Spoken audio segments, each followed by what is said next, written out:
آج ہم بات کر رہے ہیں قرآن کی 13ویں سورت سورہ الرعد کے بارے میں، جس میں ایک بہت ہی گہرا اور طاقتور پیغام چھپا ہوا ہے۔ یہ ہمیں سچائی کی فطرت اور معاشرے میں تبدیلی لانے کے ایک بنیادی اصول کے بارے میں سکھاتی ہے۔ تو آئیے مل کر اس کے پیغام کو سمجھنے کی کوشش کرتے ہیں۔ لیکن ایک سوال ذہن میں آتا ہے کہ بادل کی گرج جیسی ایک قدرتی چیز کا سچائی جیسے گہرے تصور سے کیا تعلق ہو سکتا ہے؟ یہ ایک حیران کن جوڑ لگتا ہے نا؟ لیکن یہ سورت اسی تعلق کو بہت خوبصورتی سے واضح کرتی ہے۔ تو سب سے پہلے شروعات کرتے ہیں اس سورت کے نام سے ہی۔ آخر اسے گرج والی سورت یعنی سورہ الرعد کیوں کہا جاتا ہے؟ دیکھیں، یہ نام علامتی ہے، یعنی قرآن یہاں ہمیں گرج کی سائنس نہیں پڑھا رہا، بلکہ گرج کو ایک طاقتور استعارے کے طور پر استعمال کر رہا ہے تاکہ ہم اس کے گہرے پیغام کو محسوس کر سکیں۔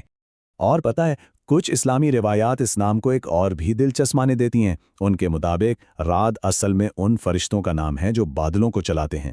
کہا جاتا ہے کہ گرج ان کی تسبیح کی آواز ہے اور بجلی ان کے کوڑے کی وہ چمک ہے جس سے وہ بادلوں کو صحیح سمت میں ہانکتے ہیں۔ اچھا، کسی بھی پیغام کو ٹھیک سے سمجھنے کے لیے اس کا پس منظر، اس کا سیاق و سبق جاننا بہت ضروری ہوتا ہے۔ تو سوال یہ ہے کہ یہ سورت کب اور کہاں نازل ہوئی، اور اس بارے میں علماء کے درمیان ایک دلچسپ بحث بھی موجود ہے۔ کچھ علماء اسے مکی مانتے ہیں، یعنی ہجرت سے پہلے نازل ہوئیں، جبکہ کچھ کے نزدیک یہ مدنی ہے۔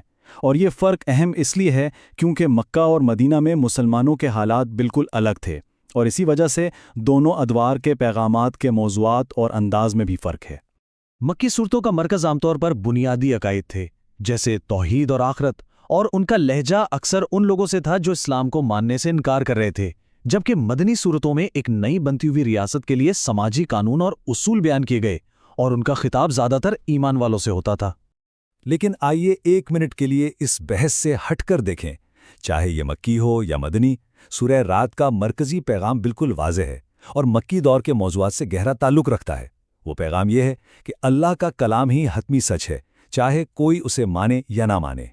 تو اب آتے ہیں سورت کے بالکل دل میں، اس کے مرکزی خیال کی طرف، جہاں قرآن حق اور باطل کے فرق کو سمجھانے کے لیے ایک ایسی شاندار مثال پیش کرتا ہے جو سیدھی ذہن پر نقش ہو جاتی ہے۔ یہ آیت ہمیں قدرت کے ایک منظر کی طرف متوجہ کرتی ہے۔ سوچئے، بارش ہو رہی ہے، سیلاب آ رہا ہے، اور اس کے اوپر جھاگ ہی جھاگ ہے۔ یہ سب مل کر ہمیں سچ اور جھوٹ کی ایک گہری حقیقت سمجھاتے ہیں۔ اس مثال کو ہم قدم بقدم سمجھتے ہیں۔ سب سے پہلے آسمان سے بارش برستی ہے، جو علم اور وحی کی طرح ہے۔ اس سے ندی نالے بھر جاتے ہیں، لیکن ساتھ ہی سطح پر بہت سا جھاگ بھی ابھر آتا ہے۔ یہ جھاگ باطل کی طرح ہے، دیکھنے میں بہت نمایاں، بہت شور مچانے والا، لیکن حقیقت میں بالکل بیکار۔ اور آخر میں کیا ہوتا ہے؟ جھاگ ختم ہو جاتا ہے اور صرف وہ خالص پانی بچتا ہے جو زندگی بخشتا ہے۔ یہی حق کی فطرت ہے۔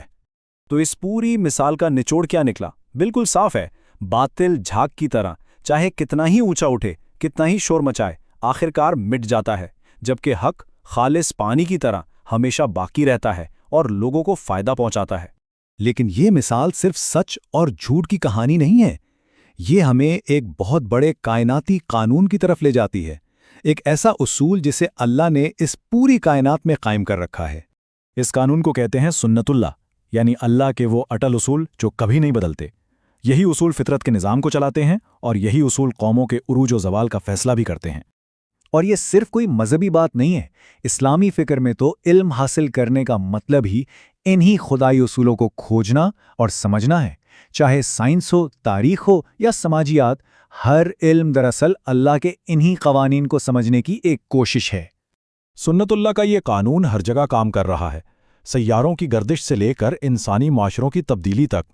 یہ ہمیں بتاتا ہے کہ تاریخ میں قوموں کا عروج و زوال کوئی اتفاق نہیں ہوتا، بلکہ یہ بھی اللہ کے بنائے ہوئے اصولوں کے تحت ہی ہوتا ہے۔